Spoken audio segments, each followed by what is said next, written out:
Assalamualaikum warahmatullahi wabarakatuh. Kenalkan, nama saya Muhammad Zikri Dayat. Di sini saya akan menjelaskan tentang peran aktif Indonesia pada masa Perang Dingin. Satu, yaitu Konferensi Asia Afrika. Penyelenggaraan Konferensi Asia Afrika atau disingkat dengan KAA diawali dari ide Soekarno yang disampaikan oleh Ali Sastroamidjojo pada Konferensi Kolombo. Idenya datang karena setelah Perang Dunia Kedua, banyak negara yang masih bersitegang karena adanya blok barat dan blok timur. Di Konferensi Kolombo, tepatnya di Sri Lanka, pemikiran membuat Konferensi Asia Afrika jadi bahan pembicaraan utama. Tindak lanjut dari pembicaraan tersebut adalah dengan diadakannya Konferensi Bogor yang menghasilkan beberapa keputusan, yaitu: 1. Mengadakan Konferensi Asia Afrika di Bandung pada bulan April tahun 1955. 2. Menetapkan kelima negara peserta Konferensi Bogor sebagai negara-negara sponsor. Dan yang ketiga yaitu menetapkan 25 negara Asia Afrika yang akan diundang. Pada tanggal 3 Januari 1955 di Bandung, dibentuklah sebuah panitia yang diketuai oleh Sanusi Harja-Dinata, seorang gubernur Jawa Barat pada masa itu. Dari 25 orang yang diundang, Federasi Afrika Tengah menolak untuk hadir karena masih diserang oleh penjajah. Konferensi Asia Afrika di Bandung berlangsung pada tanggal 18 hingga 24 April 1955 dan dihadiri oleh 29 negara dengan 5 negara sebagai sponsor Konferensi Asia Afrika.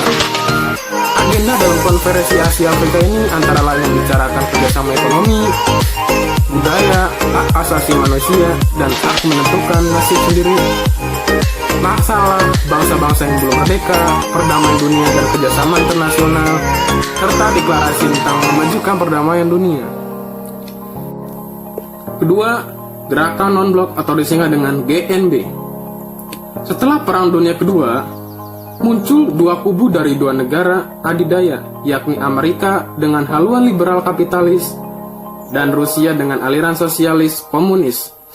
Banyak negara yang tidak ingin bergabung dalam dua aliran ini, yang pada akhirnya membuat Gerakan Non-Blok.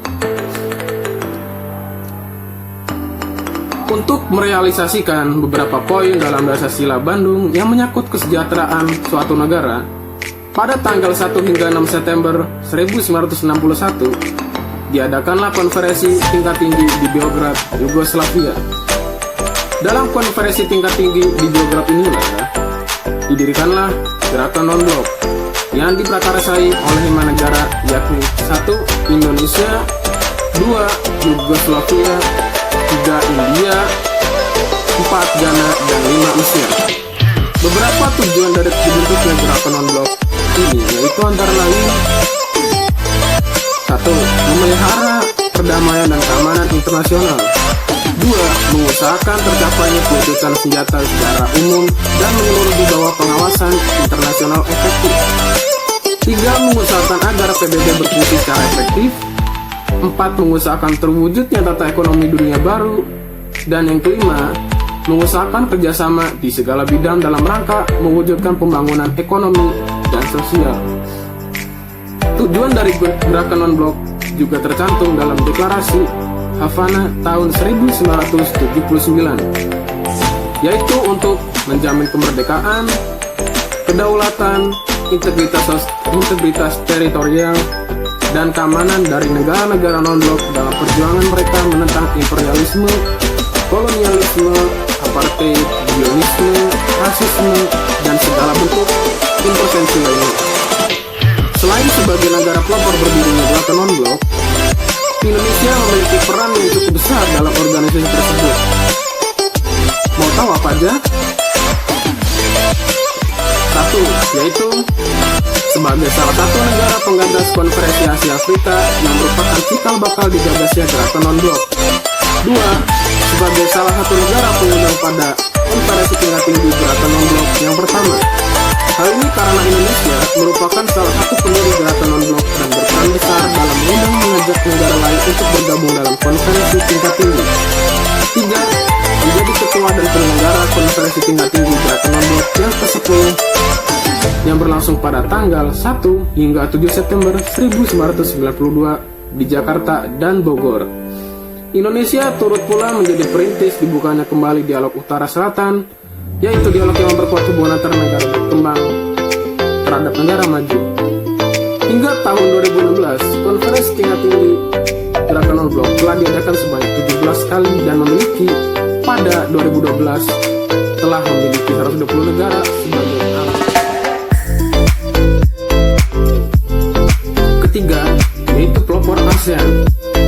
Indonesia sempat berkonfrontasi dengan Malaysia, akan tetapi pada akhirnya kedua negara tersebut akhirnya berdamai.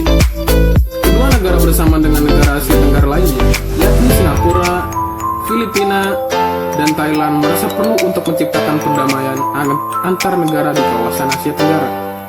Hal tersebut dibuktikan dengan terbentuknya ASEAN pada akhir tahun 1967. ASEAN dibentuk untuk mempererat hubungan sosial, politik, ekonomi, dan keamanan di Asia Tenggara. Jumlah anggota negara ASEAN sebanyak 10 negara ditambah dengan 5 negara perluasan.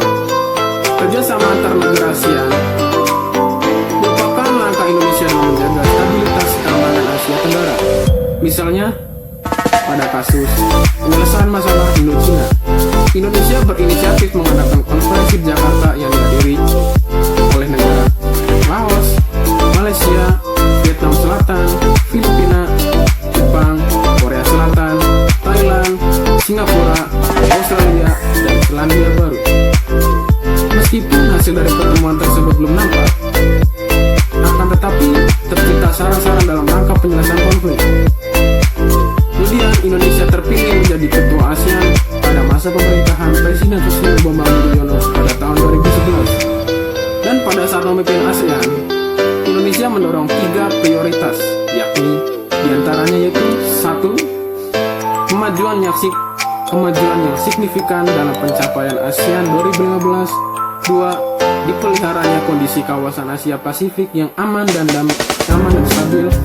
Dan ketiga yaitu mengulirkan visi ASEAN untuk 10 tahun mendatang berdasarkan pada tema Asian Community in a Global Community of Nations.